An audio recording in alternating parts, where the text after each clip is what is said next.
अस्सलाम वालेकुम। ये है chapter number 1 introduction to HTML. इसके अंदर हम लोग 5 सेक्शंस को देखेंगे, जो कि है एचटीएमएल स्ट्रक्चर रिप्रेजेंटेशन, और उसके बाद layout of N HTML file, working with the list and tables, HTML forms and inputs, styling and inline CSS. आगे आते हैं व्हाट इज एचटीएमएल। एचटीएमएल है HTML stands for hypertext markup language, जो कि एक ब्राउज़र की लैंग्वेज होती है। For example Google Chrome, Mozilla Firefox और इंटरनेट एक्सप्लोरर ये प्रोग्रामिंग लैंग्वेज नहीं होती। ये वर्ल्ड वाइड वेब कंसोर्टियम ने इसको क्रिएट किया है। इसका स्टैंडर्ड उनके अकॉर्डिंग इसके बने हुए हैं, W3C के नाम से इसको जाना जाता है। और CSS इसके अंदर यूज़ होती है स्टाइलिंग करने के लिए। यहाँ पे हैं डिफरेंट टैग्स, ओपनिंग टैग और क्लोजिंग टैग्स। पैराग्राफ के लिए इस तरह से इस्तेमाल होता है P का टैग। हेडिंग्स के लिए H1 to H6 इस्तेमाल होते हैं। यहाँ पे H1 लिखा हुआ है, जो कि सबसे बड़ी हेडिंग होती है। इसके बाद इटैलिक के लिए टैग यूज़ होता है I का। बोल्ड के लिए B का टैग यूज़ होता है। यहाँ पे नीचे के एग्जांपल्स गिवन है, जो कि हेडिंग 1 क्लोजिंग टैग और उसके दरमियान में हेडिंग कैसे लिखती है, ये इस तरह से गिवन है। पैराग्राफ के लिए P का टैग इस्तेमाल होता है और उसका ऐसे इस्तेमाल लिखा जाता है। आगे बारी आती है हमारे पास लेआउट की। लेआउट के अंदर हमारे पास document type HTML, non document exclamation mark होता है नोट लिए यूज़, नॉन डॉक्यूमेंट, क्योंकि हमारे पास HTML डॉक्यूमेंट टाइप नहीं होती, इसलिए हम लोग HTML को नॉन डॉक्यूमेंट टाइप HTML ये लिखते हैं ऊपर हम अपने फाइल, अपने सोर्स कोड के अंदर।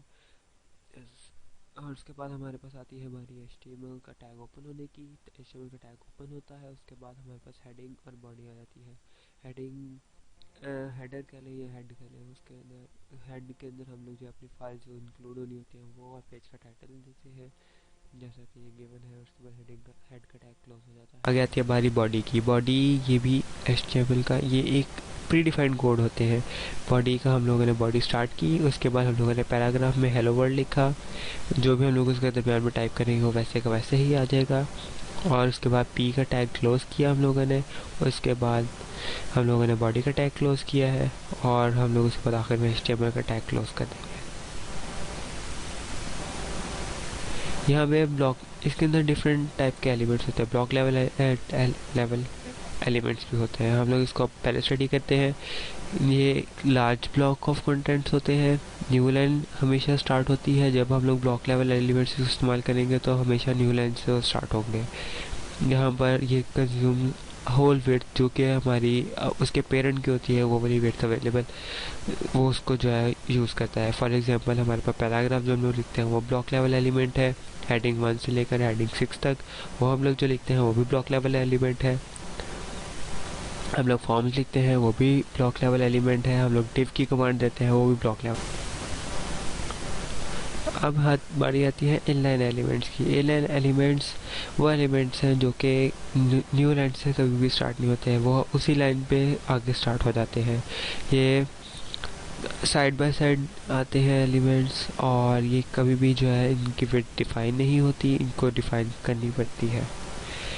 यहाँ पर डिफरेंट एग्जांपल्स की वजह, जैसे कि हम लोग A की यहाँ पर स्ट्रॉन्ग, B के बोल्ड के लिए जो हम लोग यूज़ करते हैं। इनपुट अगर हम लोगों ने लेनी है उसके लिए ये स्पैन टैग्स हैं, ये हम लोगों ने यूज़ करने के लिए हमारे पास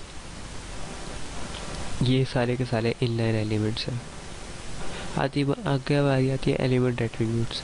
most attributes are name, value, pair separate as an n is equals to।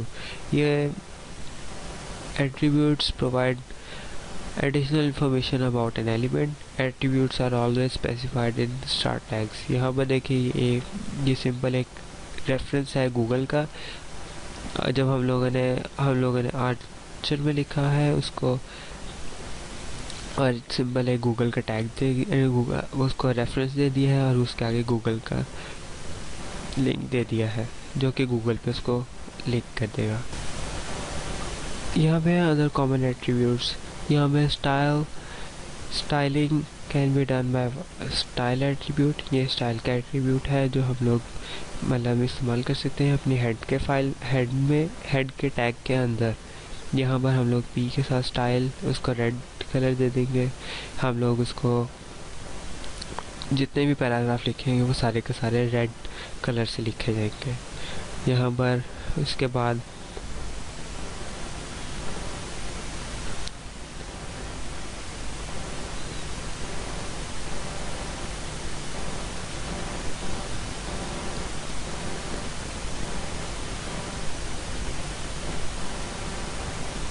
अब बारी आती है आईडी एंड क्लास की। ये specifies identification of an element. ये आइडेंटिफाई करता है एलिमेंट को।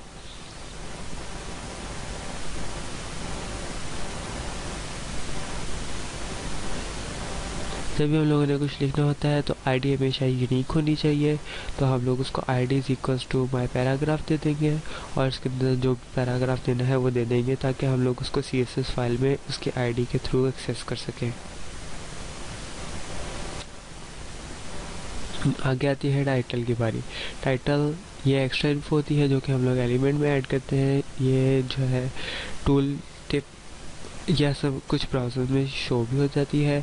हम लोग इसको यूज़ करते हैं जैसे कि रेफरेंस के साथ। इसका टाइटल आगे उसका हम लोग टाइटल दे देंगे और उसके आगे हम लोग उसको पैराग्राफ ऑफ एन आईडी कुछ भी हम लोग उसके अंदर लिख देंगे जो कि क्लिकेबल होगा। आगे आती है सिंगलटन टैग्स। यहाँ पे singleton tags are tags with no closing tag या वर्ड एलिमेंट, जैसे कि IMG इमेज की। यहाँ अगर हम लोगों ने कोई इमेज लगानी है तो इसका कोई भी ओपनिंग टैग या क्लोजिंग टैग, ओपनिंग टैग होगा लेकिन इसका क्लोजिंग टैग नहीं होगा। इसका सिर्फ एक ही टैग गिवन होगा जो कि नीडेड होगा। ये हमेशा यूज़ एट्रीब्यूट टैग्स, ये एट्रीब्यूट टैग्स होते हैं कैन बी टेलिंग स्लैश, या इसको हम लोग ये BR के बाद हम लोग जैसे स्लैश लिखा हुआ है हम लोग इस तरह से इसको लिख सकते हैं। जैसे कि यहाँ पर नो टेलिंग स्लैश भी है, उसकी एग्जांपल गिवन है। ये नो टेलिंग स्लैश है और वो टेलिंग स्लैश है। यहाँ पर BR के साथ ये देखिए सिंपल गिवन है BR, और उसके बाद HR भी सिंपल गिवन है, फिर IMG फिर कमांड, और उसके बाद यहाँ पर BR के बाद स्लैश, HR के बाद स्लैश, IMG के बाद स्लैश, कमांड के बाद स्लैश, और इसी तरह से ये गिवन है। आगे बारी आती है यूजिंग इमेजेस इन HTML। जब हम लोगों ने इमेजेस, कोई भी हम लोगों ने इमेज अपने HTML कोड में इंसर्ट करनी है तो हम लोग इस तरह से कर सकते हैं। यहाँ पर इमेज है define in HTML code by IMG tag, उसके लिए हम लोग IMG टैग यूज़ करते हैं। IMG tag is empty inside from the attributes. यहाँ पर ये अंदर से एम्प्टी होता है। यहाँ पर देखा IMG का टैग ओपन हुआ है। सोर्स उसको दिया है हम लोगों ने एक वेब का लिंक, जो कि किसी भी साइट से हम लोग कॉपी करके उसको हम लोग यहाँ पर पेस्ट कर देंगे। और ये जैसे यहाँ पे सब site.com की कोई भी साइट है उसके साथ हम लोगों ने उसका यहाँ पर site.com हम लोगों ने इमेजेस सर्च की, उसके इमेजेस में जाकर उसका जो JPG का लिंक था हम लोगों ने उसको कॉपी करके यहाँ पर पेस्ट कर दिया है। और हम लोग इसको ऑल्ट के बाद A, यहाँ पर हम लोग दे देंगे नेम ऑफ माई इमेज। यहाँ पर हम लोग उसको इमेज का नेम दे देंगे। आगे बारी आती है separate and style for HTML। यहाँ पर हम लोग HTML को स्टाइलिंग कैसे करनी है हम लोग वो सीखेंगे। You can style your HTML with the style attribute और बाय यूजिंग CSS। ये हम लोग CSS की स्प्रेडशीट से CSS शीट से इस्तेमाल कर सकते हैं। यहाँ हम लोग स्टाइल का एट्रीब्यूट इस्तेमाल कर सकते हैं। CSS is preferred, but this is tutorial we will take inline style attributes। अब हम लोग ये ट्यूटोरियल है, हम लोग इसके अंदर हम लोग inline style attributes इस्तेमाल करेंगे।